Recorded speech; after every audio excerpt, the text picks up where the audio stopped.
नमस्कार आप सभी को क्राइम रिपोर्टेड के एपिसोड 47 में आपका बहुत बहुत स्वागत है। उम्मीद करता हूँ आप सभी सेफ होंगे, स्वस्थ होंगे। तेज दिमाग सभी के पास होता है, लेकिन उनमें से कुछ लोग ऐसे होते हैं जो अपने दिमाग को सही जगह लगाते हैं, जिंदगी में तरक्की हासिल करते हैं। लेकिन वहीं पर कुछ लोग ऐसे भी होते हैं जो अपने तेज दिमाग को उल्टी जगह पर लगाते हैं, गलत कामों के अंदर लगाते हैं। और आज आप ऐसी ही एक लड़की की कहानी सुनने वाले हैं जिसका दिमाग तो बहुत तेज था, पढ़ाई में भी नंबर 1 थी, लेकिन अंत में वो जेल में जाकर बैठी क्योंकि उसने अपना दिमाग गलत जगह पर लगाया। सुनने वाले हैं आप प्रिया सेठ की ट्रू क्राइम स्टोरी। वही बता दें कि राजधानी के दुष्यंत हत्याकांड मामले हम दिखाना चाहेंगे आपको, ये वो प्रिया सेठ है। इनकी मासूमियत देखकर आप ये अंदाजा भी नहीं लगा सके इनका जुर्म कितना संगीन होगा। खूबसूरत हसीना बड़े ही शातिर तरीके से एटीएम लूट लेती थी। पैसे ट्रांसफर करने से पहले ही मार दिया था। पहले उसका गला घोटा, दीक्षांत ने मुझसे चाकू मंगाया, मैंने उसे चाकू ला के दिया और दीक्षांत ने उसका गला काट दिया।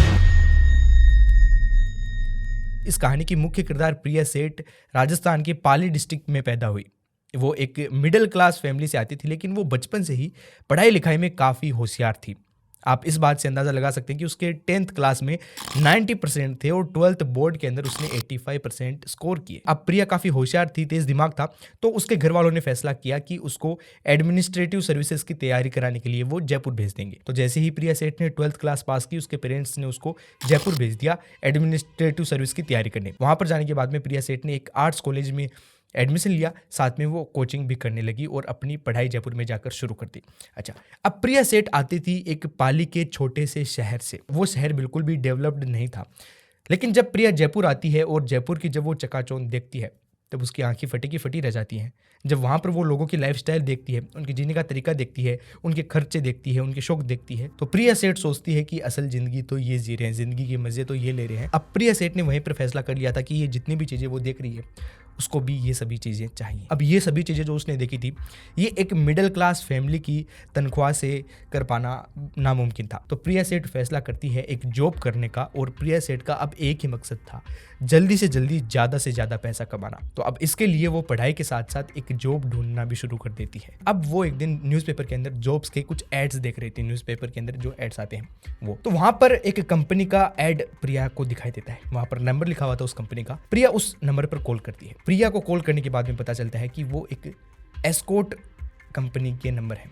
एस्कॉर्ट कंपनी वो जो लोगों को लड़कियां अवेलेबल करवाती है। कंपनी वालों ने कहा कि देखो, आप सुंदर हो, दिखने में काफ़ी मासूम सी हो, अगर आप हमको कॉलेज की लड़कियां ला कर दोगे तो हम आपको खूब सारा ढेर सारा पैसा देंगे। प्रिया पहली बार तो उनको मना कर देती है कि मैं ऐसा काम नहीं करूंगी, लेकिन कुछ वक्त बाद पैसा प्रिया के सर हावी हो जाता है। प्रिया वापस उनको फ़ोन करती है और ढेर सारे पैसों का ऑफर एक्सेप्ट कर लेती है। उसके बाद प्रिया कंपनी ज्वाइन कर लेती है और कॉलेज की मासूम लड़कियों को बहला फुसलाकर जिस्म फरोशी के धंधे में उतार देती है। और इस काम के बदले प्रिया सेठ को ढेर सारे पैसे दिए जा रहे थे। अब एक पाली के छोटे से शहर से मिडिल क्लास फैमिली से आने वाली लड़की ये धंधा ज्वाइन करने के बाद में दारू का नशा करने लगी, सिगरेट पीने लगी और भी कई तरह की वो नशे करने लगी। अब कई महीनों तक प्रिया इस एस्कॉर्ट सर्विस वाली कंपनी के अंदर जॉब करती है, काम करती है, बहुत पैसा कमाती है। लेकिन कुछ महीनों बाद जब प्रिया को सारा सिस्टम समझ में आ गया कि ये एस्कॉर्ट सर्विसेज वाली कंपनी काम कैसे करती है, तब प्रिया वो कंपनी एस्कॉर्ट सर्विसेज की छोड़ देती है और अपनी खुद की एक वेबसाइट शुरू करती है, क्योंकि उसको पता था कैसे क्या होता है सब कुछ। लेकिन ये वेबसाइट उसने एस्कॉर्ट सर्विसेज का काम करने के लिए, जैसा वो करती थी वैसा काम करने के लिए उसने ये सर्विस नहीं खोली थी। उसका मकसद कुछ और था, और मकसद ये था कि वो इस वेबसाइट के जरिए लोगों को ठगने वाली थी। कैसे ठगने वाली थी, आगे सुनिए। प्रिया ने जो वेबसाइट बनाई थी उसके ऊपर कोई कस्टमर आता, वो डिमांड रखता। जब वो डिमांड रखता तब प्रिया उसको अपना नंबर दे देती और व्हाट्सएप पर आगे की बाद में बातें कंटिन्यू होती। व्हाट्सएप के ऊपर प्रिया उस अगले शख्स को कई सारी फोटोज भेजती लड़कियों की, लेकिन उनमें से सबसे सुंदर, सबसे अच्छी फोटो होती थी प्रिया की। और मैक्सिमम टाइम्स जो अगला बंदा होता था वो प्रिया को ही सिलेक्ट करता था। प्रिया ही उनमें से सबसे सुंदर थी। एक डेट फिक्स होती थी, एक होटल का रूम बुक किया जाता था और प्रिया उससे मिलने उस रूम के अंदर जाती थी। कुछ देर बैठकर वो अगला शख्स और प्रिया बैठकर दोनों आपस में बातें करते थे और बाद में प्रिया एडवांस पेमेंट पहले ही ले लिया करती थी। जाते ही कुछ बात करते और फिर प्रिया पैसे की मांग करती, अगला शख्स उसको पैसे दे देता एडवांस में। लगभग 25 से 30 हज़ार रुपये प्रिया लिया करती थी। तो एडवांस पेमेंट लेने के बाद में प्रिया अगले शख्स को बोलती कि मैं ये पैसे ज़रा गाड़ी के अंदर रख के आ रही हूँ, नीचे गाड़ी खड़ी है। प्रिया नीचे जाती, गाड़ी में बैठती और वहाँ से फुर्र हो जाती और वो अगला शख्स होटल के अंदर बैठकर इंतजार करता रह जाता। अब इस तरीके से प्रिया ने ढेर सारे लोगों के पैसे लूटे, ढेर सारे पैसे जमा कर लिए और जो उसका एक सपना था कि ऐसी लाइफस्टाइल जीनी है, महंगे महंगे 40-50 हज़ार के जूते पहने हैं, लाखों के कपड़े पहने हैं, वो ये ज़िंदगी जीने लग गई। और प्रिया जो ये सब कुछ करती थी इसकी कोई कंप्लेंट भी नहीं करता था, क्योंकि अगर अगला बंदा पुलिस में कंप्लेंट करने जाएगा तो उसकी बदनामी होगी। वो सोचेगा यार बदनामी होगी, कहाँ पर 25-30 हज़ार के चक्कर में बदनामी करवाते फिरेंगी। वो भी इस बात को छोड़ देता है। जितने भी लोगों को प्रिया ने ठगा, किसी ने भी शिकायत पुलिस के अंदर नहीं की। लेकिन 2014 में एक वाकया ऐसा होता है जहाँ पर किस्मत प्रिया का साथ नहीं देती है। जिस शख्स के साथ में प्रिया ने धोखाधड़ी की थी वो शख्स चला जाता है पुलिस के पास और पुलिस को सारी बात बता देता है। उसके बाद में पुलिस प्रिया को अरेस्ट कर लेती है। प्रिया जेल में जाती है, कुछ दिन जेल में काटती है और वापस जेल से बाहर आ जाती है। जेल से बाहर आने के बाद में वो फिर से जो पहले करती थी वो वापस करने लग जाती है। अब 2014 का ये वाकया है। प्रिया जाती है एक एटीएम में पैसे निकालने, लेकिन वहां पर वो एटीएम में पैसे निकालने की वजह एक गैस कटर से एटीएम में जहां पर पैसे रखे होते हैं उस एरिया को काटने लग जाती है। एटीएम को सरेआम सबके सामने गैस कटर से काटने लग जाती है पैसे निकालने के लिए। यहाँ से आप देख सकते हैं कि प्रिया के सर पर पैसों का भूत कैसे सवार था। वो पागल हो गई थी पैसों के लिए, लेकिन वहां पर वो पकड़ी जाती है। उसको देख लेते हैं, सीसीटीवी कैमरा लगे हुए होते हैं और एक बार फिर से प्रिया जेल चली जाती है। उसके बाद में कुछ महीने प्रिया जेल के अंदर रहती है और कुछ महीनों बाद वापस जेल से बाहर आ जाती है और वही अपना धंधा फिर से शुरू कर देती है। अब साल आता है 2015। 2015 में प्रिया को एक टिंडर नाम के ऐप के बारे में पता चलता है। टिंडर के ऊपर लोग आते हैं, आपस में मिलते हैं एक दूसरे के लिए, वो पार्टनर्स देखते हैं, लाइफ पार्टनर्स। तो प्रिया को जब इस टिंडर ऐप के बारे में पता चलता है तो प्रिया जाती है टिंडर ऐप के ऊपर और वहाँ पर अपनी एक प्रोफाइल बनाती है और वो फैसला करती है कि वो आगे की ठगी इस टिंडर ऐप के जरिए ही कंटिन्यू करेगी। प्रिया लोगों को अपने जाल में फंसाती, उनके साथ प्यारी प्यारी बातें करती। बाद में काफ़ी दिनों तक बात करने के बाद में वो एक रोज़ दोनों जन मिलते एक होटल के अंदर और होटल में उस वक्त प्रिया कुछ प्राइवेट फोटोज़ क्लिक कर लेती दोनों की एक साथ और बाद में उन फोटोज के माध्यम से उस अगले शख्स को ब्लैकमेल करती। और इस बार प्रिया लाखों के अंदर पैसों की डिमांड करने लगी थी। और प्रिया एक दो मामलों के अलावा कभी पकड़ी भी नहीं गई, कभी भी किसी ने भी प्रिया के खिलाफ शिकायत नहीं की। इसका भी एक कारण था, प्रिया ने सब कुछ सोच समझ कर किया था। प्रिया जिसके साथ भी रिलेशनशिप में जाती, जिसके साथ भी ठगी करती, उन सभी की उम्र होती करीबन 35 से लेकर 40 साल तक। वो शादीशुदा वो होते ऑफ कोर्स, और वो काफ़ी अमीर होते। अब प्रिया जब ब्लैकमेल करेगी, पैसों की डिमांड करेगी, तब वो अगला शख्स शादी टूटने के डर से, बदनामी के डर से पैसे दे देगा। अमीर है तो उसके पास पैसे की कोई कमी नहीं है और वो प्रिया को आराम से पैसे दे देगा।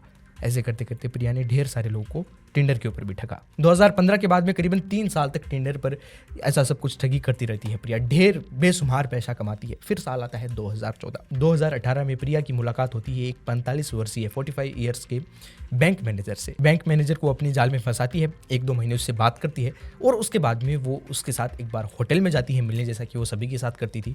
और बाद में प्राइवेट फोटोज क्लिक कर लेती है वो, और बाद में वो उस बैंक मैनेजर को ब्लैकमेल करने लगती है। लेकिन वो बैंक मैनेजर भी शातिर था, वो सीधा जाता है पुलिस के पास, पुलिस को सारी कहानी बताता है कि ऐसे ऐसे पहले इसने मेरे साथ रिलेशनशिप बनाई और बाद में होटल में लग गई, प्राइवेट फोटोज क्लिक कर ली और अब वो प्राइवेट फोटोज दिखाकर वो मुझको ब्लैकमेल कर रही है, मुझसे पैसे निकलवाना चाहती है। अब क्योंकि 1-2 मुकदमे पहले भी दर्ज हो चुके थे प्रिया के खिलाफ, तो पुलिस इस बार इस मामले को सीरियसली लेती है और प्रिया के खिलाफ सबूत इकट्ठा करने में लग जाती है। कुछ वक्त बाद ही प्रिया के खिलाफ पुलिस ऐसे सबूत इकट्ठा कर लेती है जिनसे साबित हो जाता है कि प्रिया अपनी मर्जी से रिलेशनशिप में आई, बाद में कुछ प्राइवेट फोटोज क्लिक करी और अब पैसे निकलवाने के लिए ब्लैकमेल कर रही है। ये पुलिस ने साबित कर दिया और प्रिया एक बार फिर से अरेस्ट हो गई और अब तीसरी बार वो जेल में चली गई थी। 2018 की शुरू की ये बात थी।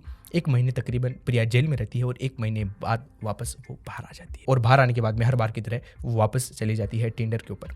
इस बार उसकी मुलाकात होती है विवान नाम के एक शख्स से। वो विवान खुद को 21 वर्षीय बताता है, कुंवारा था, वो शादीशुदा नहीं था, एक करोड़पति बिजनेसमैन था। विवान बताता है कि वो करोड़ों का मालिक है और दिल्ली का रहने वाला है। अब प्रिया को इसके अलावा और क्या चाहिए था। प्रिया उससे झूठ मूठ का आगे रिश्ता बढ़ाने लगती है, उससे बातें करने लगती है। कई बार वो प्रिया से मिलने दिल्ली से जयपुर आता था, वो एक होटल के अंदर मिलते थे और ऐसा सब कुछ चल रहा था। इसी दौरान प्रिया की मुलाकात होती है एक 21 वर्षीय दीक्षांत कामरा से। दीक्षांत कामरा एक अमीर घराने से था, साथ में वो एक मॉडल भी था और एक प्रोड्यूसर भी था। अब दीक्षांत कामरा को भी प्रिया अपने प्यार के जाल में फंसा लेती है, लेकिन दीक्षांत अब इतना ज़्यादा प्यार करने लगा था प्रिया से कि वो सब कुछ मुंबई में जितना भी उसका काम धंधा था, मुंबई में सारा काम धंधा छोड़ छाड़ कर वो प्रिया के साथ रहने जयपुर आ जाता है। जयपुर में दोनों लिव इन रिलेशनशिप में रहने का फैसला करते हैं और वो एक जयपुर के लग्जरी अपार्टमेंट में एक फ्लैट किराए पर लेता है और दोनों वहाँ पर उस फ्लैट के अंदर रहने लगते हैं।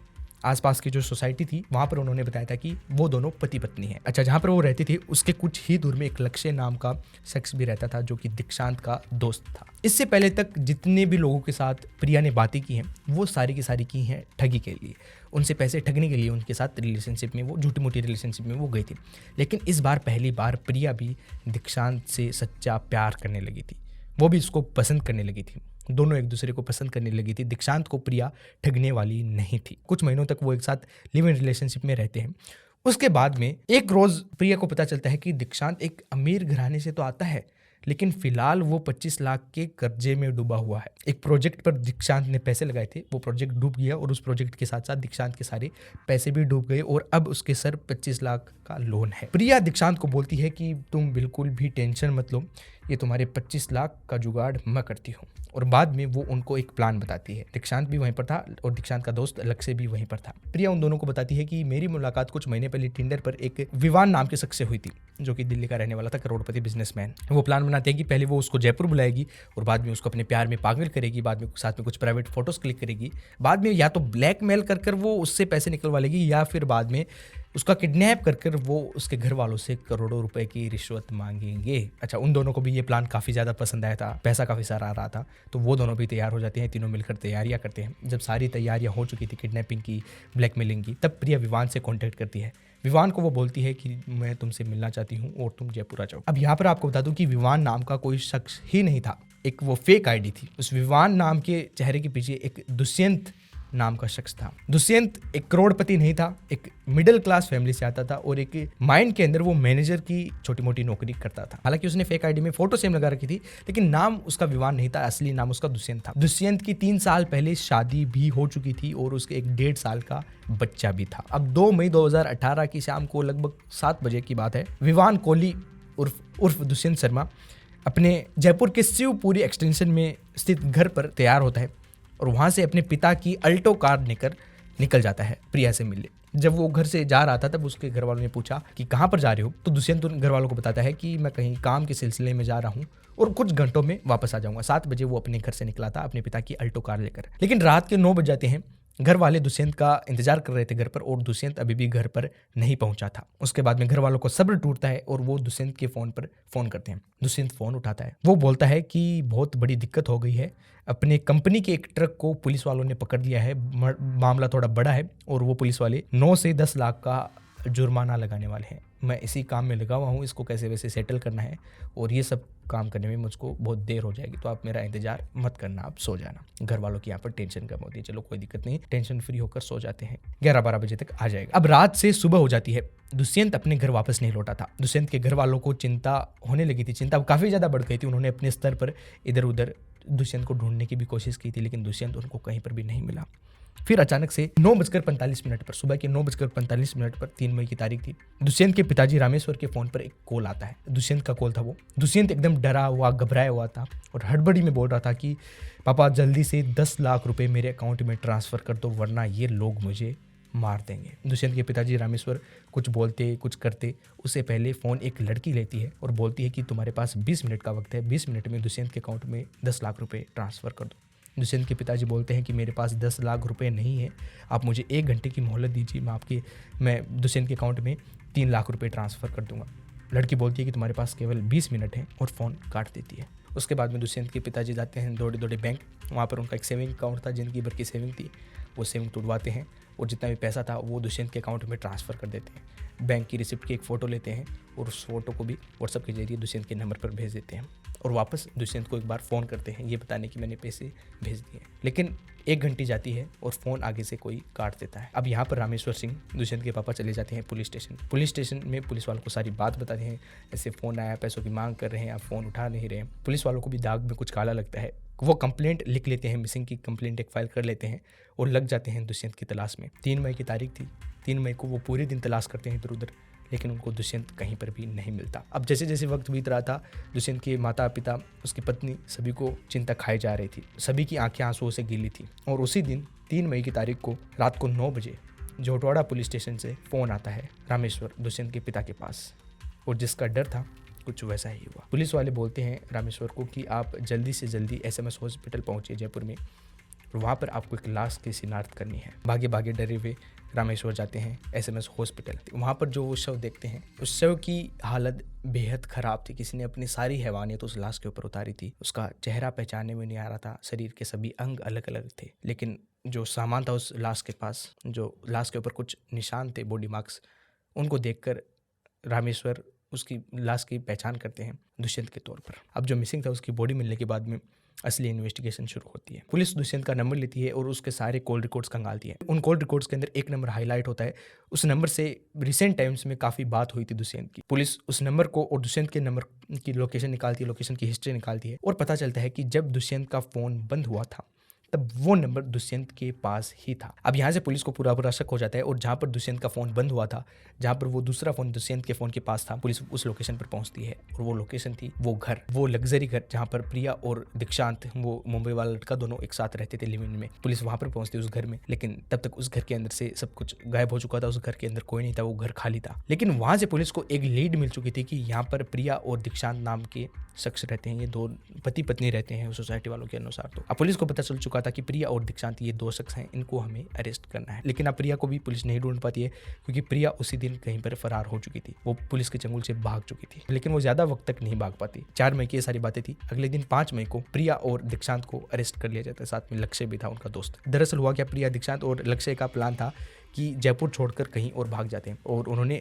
ट्रेन से जाने का फैसला किया। तो वो जयपुर के गांधीनगर रेलवे स्टेशन पर आए थे, वहाँ से ट्रेन लेकर कहीं जाने की वो फिराक में थे। लेकिन वो जैसे ही गांधीनगर पुलिस स्टेशन पर आते हैं, पुलिस उनको धर दबोच लेती है और अरेस्ट कर ले जाती है पुलिस स्टेशन। वहाँ पर उनसे पूछताछ होती है और एक क्रिमिनल के जैसे वो शुरू में बिल्कुल भी कबूल नहीं करते हैं। वो ये कहते हैं कि हम किसी दुष्यंत को नहीं जानते हैं। लेकिन फिर पुलिस जब अपने तरीके से पूछताछ करती है तब वो सच्चाई उगलना शुरू करते हैं। तो प्रिया पूरी कहानी बताती है। प्रिया ने दीक्षांत को 2 मई की शाम को बुलाया था। वो दोनों पहले एक रेस्टोरेंट में जाते हैं, वहाँ पर बैठकर कुछ बातें करते हैं, थोड़ा बहुत खाना पीना खाते हैं। शाम की ये बात। बाद में प्रिया दुष्यंत को अपने फ्लैट पर ले जाती है जहाँ पर वो लिव इन में रहती थी और उस फ्लैट पर पहले से दीक्षांत और लक्ष्य मौजूद थे और उन दोनों को सबको पता था कि वो उस लड़के को लेकर आ रही है, प्रिया उस लड़के को लेकर आ रही है। तो जैसे ही प्रिया दुष्यंत को लेकर उस फ्लैट के अंदर घुसती है, जैसे ही दुष्यंत उस फ्लैट के अंदर घुसता है, वैसे ही दीक्षांत और लक्ष्य उसको धर दबोच लेते हैं और उसके हाथ पैर बांध कर उसको एक बेड पर लेटा देते हैं। बाद में उसके साथ जबरदस्त मारपीट करते हैं। अब जब वो मारपीट कर रहे थे उसी वक्त प्रिया उसका पर्स निकाल लेती है। प्रिया की नज़र में वो विवान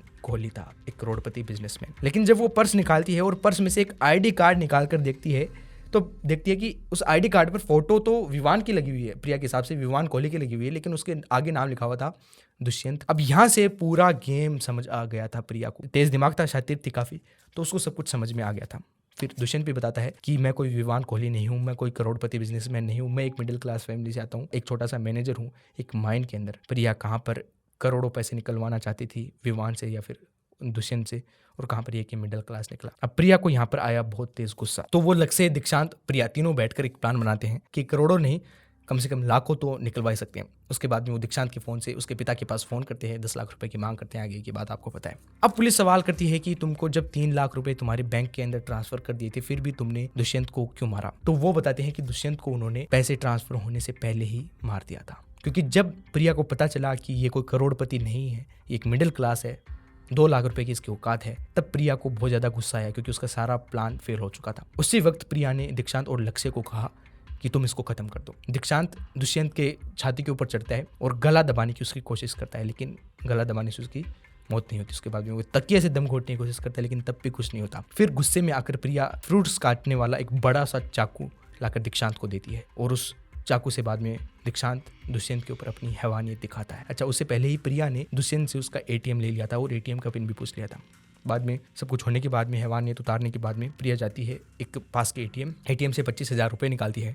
और 25,000 इसलिए क्योंकि 25,000 से ज़्यादा निकलवा नहीं सकती थी, इतनी लिमिट थी उस कार्ड की। 25,000 रुपये निकलवाने के बाद में पास की एक दुकान पर जाती है, वहाँ से एक बड़ा सा ट्रॉली बैग खरीदती है। उस ट्रॉली बैग को लेकर वापस घर आती है। घर में दुष्यंत को उस ट्रॉली बैग में अलग अलग कर पैक करते हैं और बाद में एक गाड़ी के अंदर डालकर उसको कहीं सुनसान जगह पर छोड़ देते हैं। जयपुर में आमेर के पहाड़ों में उसकी लाश को छोड़ देते हैं। अब ये थी पूरी कहानी एक तेज़ दिमाग वाली होशियार लड़की की, जो कि एक छोटे से गांव से आती थी, लेकिन उसके तेज़ दिमाग और पैसों के लालच ने उसकी पूरी ज़िंदगी बर्बाद कर दी और अभी वो जेल में बैठी है। लक्ष्य, प्रिया और दीक्षांत तीनों के ऊपर मुकदमे हुए हैं। इनके ऊपर attempt to murder, kidnapping, murder, कई तरह के चार्जेस लगे, लोगों को ठगने के कई सारे चार्जेस लगे। पहले का भी सारा कच्चा चिट्टा प्रिया का खुलकर सामने आ चुका था। कोर्ट के अंदर जाते हैं, कोर्ट के अंदर केस चलते हैं और तीनों को जेल हो जाती है। लेकिन कुछ वक्त बाद में जो लक्ष्य था, उन दोनों का दोस्त, उसको बेल मिल जाती है। उसके बाद में प्रिया और दीक्षांत बेल की याचिका दायर करते हैं, लेकिन लोअर कोर्ट ठुकरा देता है। उसके बाद में हाई कोर्ट में जाते हैं बेल की याचिका लेकर, लेकिन हाई कोर्ट भी इस बेल को ठुकरा देता है और फिलहाल लक्ष्य तो बाहर है बेल के ऊपर, लेकिन प्रिया और दीक्षांत दोनों जेल के अंदर है। ये थी दोस्तों आज की कहानी, कैसी लगी आपको ज़रूर कमेंट्स में बताना, और ऐसी और भी कहानियाँ सुनने के लिए अपने चैनल को ज़रूर सब्सक्राइब कर लेना। मैं मिलता हूँ आपसे कल एक और नई कहानी के साथ, तब तक के लिए स्टे सेफ, स्टे सिक्योर।